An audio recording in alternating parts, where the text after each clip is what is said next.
التعليم العمومي بكل أسلاكه بالفعل قادرة للتغيير المجتمعي الذي نريده. إذا عندما يطرح السؤال المدرسة المغربية، الجامعة المغربية إلى أين؟ كيمكن لنا نجاوبوا على 3 ديال المستويات. أولاً نبداو بالتشخيص، والتشخيص ليس هو فقط تقديم الأرقام، غادي نوقفوا على بعض الأرقام الدالة اللي كتبين لنا الوضع الكارثي الذي أصبحت عليه المدرسة والجامعة العمومية اليوم.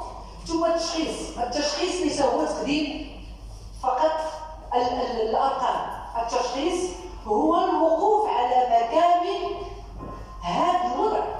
لماذا وصلنا إلى ما وصلنا عليه؟ احنا اليوم واحد العدد ديال الأطباء عندما تيشوفوا الأعراض كيحاولوا يشوفوا شنو هي المسببات. المسببات لأن المعرفة العميقة للمسببات هي التي ستجعلنا قادرين على بلورة المشروع البديل في كل تفاصيله فيما يخص إمكانية النهوض بالمدرسة العمومية والجامعة العمومية والبحث العلمي في بلادنا. فكما يقال الذي يتمكن من العلم والمعرفة يتمكن من السياسة. إذن هذه المقولة الكبيرة أولا توجهنا بأي اتجاه نسير ولماذا حصل لنا ولمدرستنا ما حصل. إذن غادي نبداو إذا سمحتوا أنه تنشوفوا بأن في بلادنا رغم المسلسلات المتتالية لما اصطلح عليه بإصلاح التعليم ومنذ الاستقلال، مدرستنا تعيش أزمة مستمرة. إذا خصنا نناقشوا، وهذه مشكلة ولا إشكالية كبرى ليست قطاعية، هذه إشكالية مجتمعية مهمة.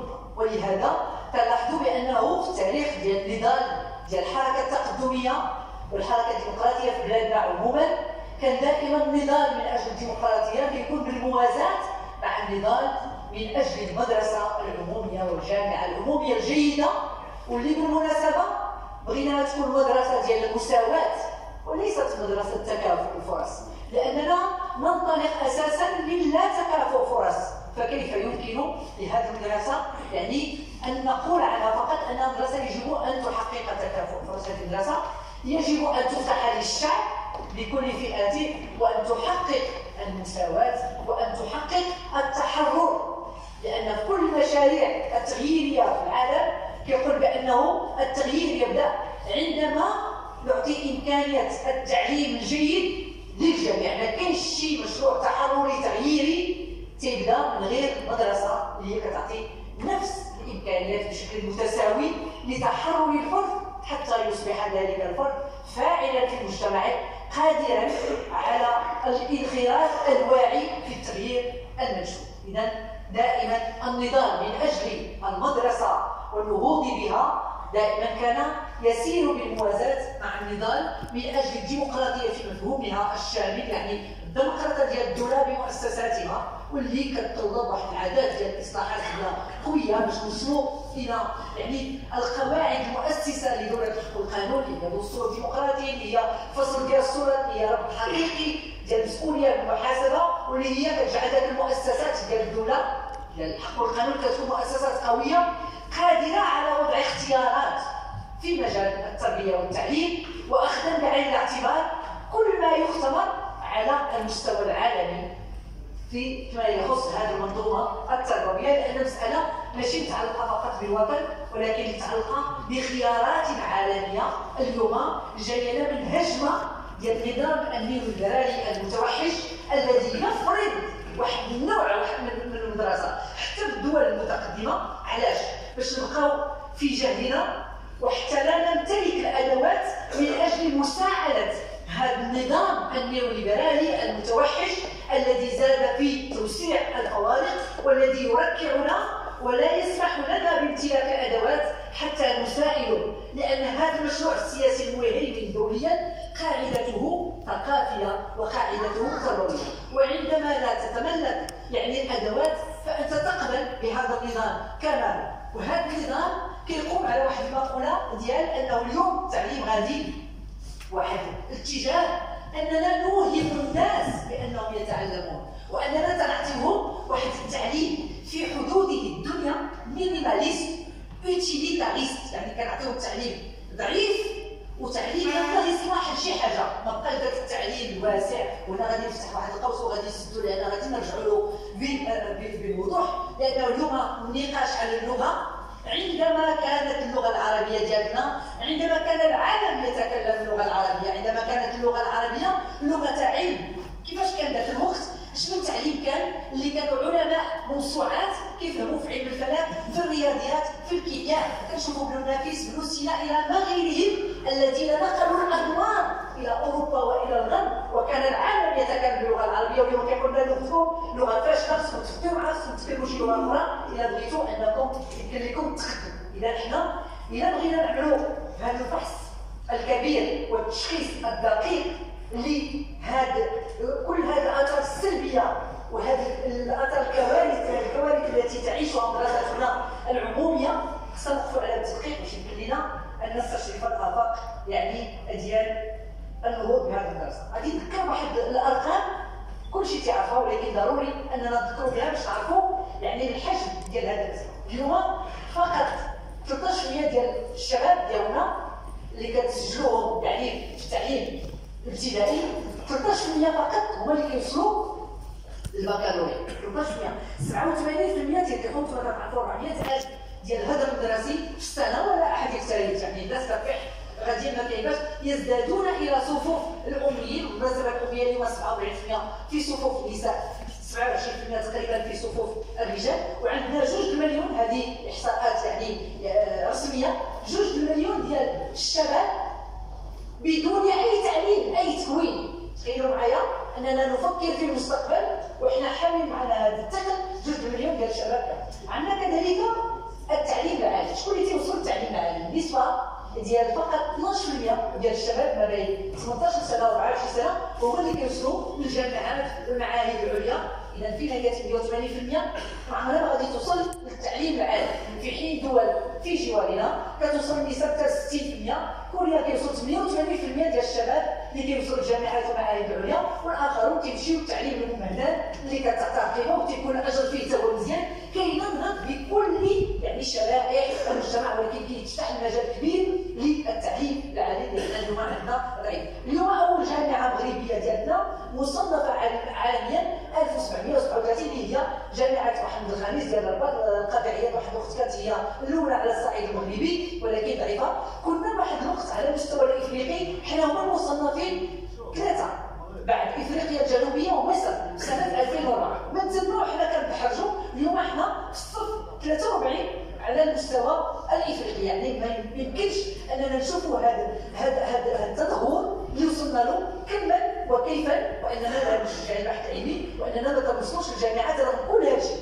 والجواب اليوم غادي نشوفوا الدوله ماذا فعلت من اجل الاجابه على هذه الارقام اللي هي مهمه. الدوله حاولت انها تجتهد على مساله ديال التعميم اللي هي من المبادئ الاربعه اللي كنا كندافعوا عليها منذ الاستقلال، واللي انتم كتعرفوا يعني المغربه التعميم والتوحيد والتعليم. تمام، هادو المجاني تماما. اذا هذه المساله هذه ديال التعميم اساسيه، ولكن التعميم باش نحققوا الكتله باش ندخل المدرسه، هاد لا ماسيفيكاسيون خاصها تكون اداه للديمقراطيه. ماشي ندخلوا الناس المدرسه ما فيها استاذ ما فيها الحاد ما فيها حتى شي حاجه، لا، خاصنا نفس المدرسه تكون موفره للجميع. وهنا فين كيتربط هذا المبدا ديال التعميم بمبدا التوحيد. اليوم المدرسه المغربيه كاين 5 المدارس، ما كاينش التوحيد، على الاقل 5 المدارس، وفي كل مدرسه شعاع. عندنا التعليم الاصيل، عندنا التعليم العتيق، عندنا التعليم العمومي اللي هو تتخلى عنه الدوله يعني تدريجيا، عندنا التعليم المؤدى عنه اللي هو بجودات مختلفه، وعندنا التعليم ديال البعثات الانجليزيه والامريكيه والبلجيكيه والفرنسيه والايطاليه. يعني حنا كنتسائلوا ماذا يقع ان التعليم تم تسليعه. هناك تسليع التعليم، وهنا عندنا سوق ديال التعليم لكل من هب ودب. الناس كتجي عندنا حتى يعني مدارس ديال الكره، ارسنال، برشلونه في بوزديقه. يعني الى اين نسير بدون بوصله، نسير في الاتجاه المعاكس لما ينبغي. وميشيل سار من اكبر المفكرين ذات العصر كيقولنا بان بان في الدول الناميه اكبر معضله كتعيشها ماشي يعني النمو الاقتصادي الضعيف، لا، اكبر معضله هو فشل المنظومه التربويه. وتعرفوا كيفاش سنغافوره ولا الدول يعني اسكندنافيا نهضت عندما اعطت يعني الاولويه للنهوض بالمنظومه التربويه والدقه ديالها، ماشي غير لا ماسيفيكاسيون. هنا دارت هذا الشيء ديال تشجيع الولوج للمدرسه على حساب الجوده، والولوج للمدرسه 400,000 كطيحينه في العام، هذوك ما كندوش فيهم كيوصلوا لنا 13 بكالوريا ولا نتساءل على 87%. شفنا كذلك هذا التمكين، هذه المدرسه اش كتعلم؟ المغاربه دوزوا مباراه ديال البيرس باش نشوفوا التمكين على مستوى القراءه. جينا سيدي حنايا في المستوى ديال الابتدائي المتوسط الاول، جينا حنا هما 50 على 50 دوله مشاركه. في مستوى التمكن فيما يخص الرياضيات لو تيمس جينا 49 على 50 دوله مشاركه. الاحصاءات اللي كتعطينا لو دي اش كتقول بانه عملوا اختبار للاساتذه الابتدائي، وما ادراك ما الابتدائي هو كل شيء، لان بحال اللي كتعمل ديك الرز كدير ليه داك العمود باش يوقفوا داك الشكره اللي ما كاينش كتجي بالزمايله ولا عملوا هذا يعني التبريد باش يشوفوا المستوى ديال الاساتذه في الابتدائي. لقاو بحال الاساتذه الابتدائي كيعطيوهم ورقه في المستوى ديالهم التعليمي فيها واحد المجموعه ديال الاخطاء. الاستاذ اللي كيلقى 80% ديال الاخطاء كيعتبروه متمكن، 80% او ما فوق. عطاو ورقه في العربيه وفي الفرنسيه وفي الرياضيات، مجموعه ديال الاساتذه اللي مختارين باش يكون هذاك المبادره عندها مصداقيه، ماشي اختاروا ايوا الناس. تخيلوا معايا شحال ديال الاساتذه متمكنين من اللغه الفرنسيه اللي كيقراو اللغه الفرنسيه في الابتدائي، فقط 3.3%. فيما يخص العربيه غادي تسمعوا هذا الرقم غادي مخيف، فقط 4.5% ديال الاساتذه اللي كيدرسوا اللغه العربيه لقاو 80% او فوق الاخطاء. اما فيما يخص الرياضيات لقاو 67% ديال الاساتذه اللي لقاو يعني 80% ديال الاخطاء او اذا ما كانش الاستاذ متمكن كيف يمكن لنا ان نتكلم على واحد الطالب اللي هو متمكن واللي غيمكن له يزيد يتقدم في التعليم ديالو؟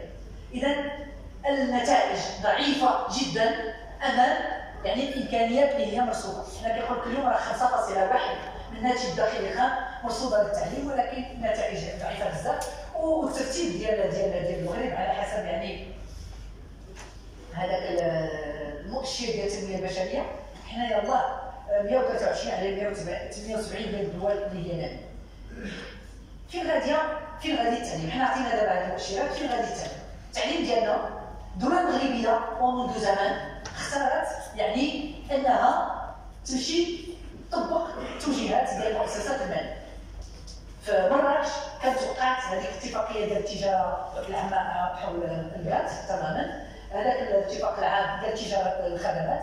يعني ماذا تعني؟ هذيك لاكور جينيرال سور لو كوميرس دي سيرفيس جاو قالوا بانه يجب الخصوصيه ديال جميع القطاعات بما التعليم الصحه وفي الاخر كتبت وما دون ذلك، يعني جميع القطاعات الدوله المغربيه كتميد به هذه الشهاده ديال المنظمه العالميه ديال التجاره ولا يعني البنك الدولي ولا صندوق النقد الدولي غاديه في هذا الشيء ديال الاصلاحات باتجاه الخصوصه وباتجاه رفع يدها على التعليم العمومي باسم التقليص من كتله الاجور. وهنا فين كتستهدف المناصب القناعه، يعني عوض انها تخلف المناصب الشاغره ديال الاساتذه والاستاذات اللي كيمشيو بالتقاعد. وانتم كتعرفوا ما بين 20,000 و 25,000 استاذ واستاذه كيمشيو بالتقاعد في كل سنه. عوض ان نخلفهم باحسن ما كان، يعني خصنا نختاروا الامتياز في الدول التي تجتهد في المنظومه التربويه ديالها. كتعرف بان العمود الفقري التعليم ديال الاستاذ والاستاذه كيختاروهم من التوب 5 احسن ما كاين، ماشي اللي بقى يدير ما ندربوش وندخلوه للتعليم. لا، الاساتذه خصهم يختاروا الى هذيك 20,000 25,000 اذا كل سنه كنجددوهم باحسن ما عندنا. غادي يمكن لنا 15 سنه اننا نهضوا بدراستنا بواحد الشكل جعلنا ربما نكونوا مناره ديال هذه المنطقه المغربيه يعني في شمال افريقيا، وحنا هما الاخرين في السوق.